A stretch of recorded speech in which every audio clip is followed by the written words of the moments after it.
तो hello guys, welcome back to my new blog. तो आज का ब्लॉग मेरे खेत से है। तो गाइस देख सकते हैं, आज मैं अपने खेत में आया हूँ। इधर देख सकते हैं, ये मेरा खेत है। तो गाइस बहुत दिनों के बाद अपने खेत आया हूँ, लगभग 2 मंथ बाद।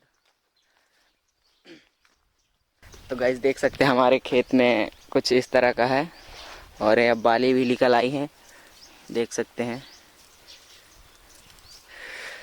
तो गाइस कमेंट में बताओ कि किसके किसके खेत के में क्या क्या लगा हुआ है। हमारे इधर तो गेहूं लगा है, बस ओनली गेहूं। तो गाइस खेती में भी बहुत मेहनत लगती है, ऐसे ही नहीं जाके फसल बड़ी हो जाती है। इसमें किसानों का बहुत बड़ा महत्व रहता है। तो गाइस आज का ब्लॉग यहीं ख़त्म करते हैं, मिलते हैं अगले ब्लॉग पे। Bye bye.